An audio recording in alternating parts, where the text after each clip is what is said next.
Hello, ഇന്ന് എനിക്ക് ഒത്തിരി സന്തോഷമുള്ള ദിവസമാണ്. ഞാൻ ഈ ഒരുങ്ങിക്കെട്ടി പോകുന്നത് എങ്ങോട്ടാണെന്നല്ലേ?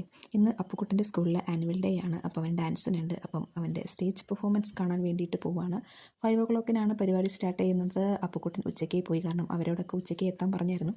അതുകൊണ്ട് ഞാൻ അവനെ ഉച്ചയ്ക്ക് പറഞ്ഞയച്ചു. ശേഷം ഞങ്ങൾ ഒരുങ്ങി പോവുകയാണ്. 5 o'clock പ്രോഗ്രാം. അപ്പം ഇച്ചായൻ പണി കഴിഞ്ഞ് ഇതുവരെ വന്നിട്ടില്ല. അപ്പോൾ ഇച്ചായൻ വരുമ്പോഴത്തേക്കും റെഡിയായി നിൽക്കാമെന്ന് വിചാരിച്ചു. അപ്പം അത്രയും ലേറ്റ് ആവില്ലല്ലോ. ആക്ച്വലി അപ്പുക്കുട്ടൻ സെക്കൻഡ് ടൈമാണ് സ്റ്റേജിൽ പെർഫോം ചെയ്യുന്നത്. പിന്നെ അമ്മമാർക്കെന്ന് പറയുമ്പോൾ അവരെ മക്കൾ ഫസ്റ്റ് ടൈം ആണെങ്കിലും സെക്കൻഡ് ടൈം ആണെങ്കിലും എന്തെങ്കിലുമൊക്കെ സ്പെഷ്യലായിട്ട് ചെയ്യുമ്പം അമ്മമാർക്ക് എപ്പോഴും ഉള്ളിലൊരു ഭയങ്കര സന്തോഷമായിരിക്കും. അത് കാണാനായിട്ടുള്ളൊരു ക്യൂരിയോസിറ്റി ആയിരിക്കും. അപ്പം ആ ഒരു ഫീലിങ്സൊക്കെ തന്നെയാണ് എൻ്റെ മനസ്സിലും. അങ്ങനെ എൻ്റെ മേക്കപ്പ് പരിപാടികളെല്ലാം കഴിഞ്ഞു. ഇനി ഈ കാർക്കൂന്തലും കൂടെ ഒന്ന് കെട്ടിവെച്ചാൽ ഞാൻ റെഡിയായി. എനിക്ക് ഏറ്റവും മടിയുള്ള പരിപാടിയാട്ടോ ഈ മുടി കെട്ടുക എന്നുള്ളത്. മറ്റൊന്നും കൊണ്ടല്ല, ഒന്നാമത്തെ കാര്യം മുടി കെട്ടാൻ അറിയില്ല. അപ്പോൾ സ്വാഭാവികമായിട്ടും മുടി മര്യാദയ്ക്ക് ചീകി കെട്ടാൻ അറിയാത്ത ഒരാൾക്ക് മുടി കെട്ടാനും മടിയായിരിക്കുമല്ലോ. അതാണ് അതിൻ്റെ ഒരു കാരണം എന്ന് പറയുന്നത്. പിന്നെ ഞാൻ ഈ ചുരിദാർ നമ്മുടെ ഫ്ലിപ്കാർട്ടിൽ നിന്ന് വാങ്ങിയതാണ് കേട്ടോ. അടിപൊളി ചുരിദാറാണ്. 1 വർഷത്തോളമായി വാങ്ങിയിട്ട്.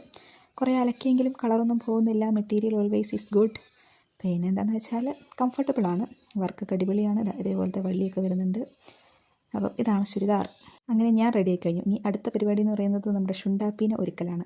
ഇതാണ് അവൻ്റെ ഔട്ട്ഫിറ്റ്. ഈ ഒരു ഔട്ട്ഫിറ്റും ഞാൻ ഓൺലൈനിൽ നിന്ന് വാങ്ങിയതാട്ടോ. എങ്ങനെയുണ്ട്? അടിപൊളിയല്ലേ? അപ്പം ഇന്നത്തെ വീഡിയോ ഇത്രയേ ഉള്ളൂ. ബായ്.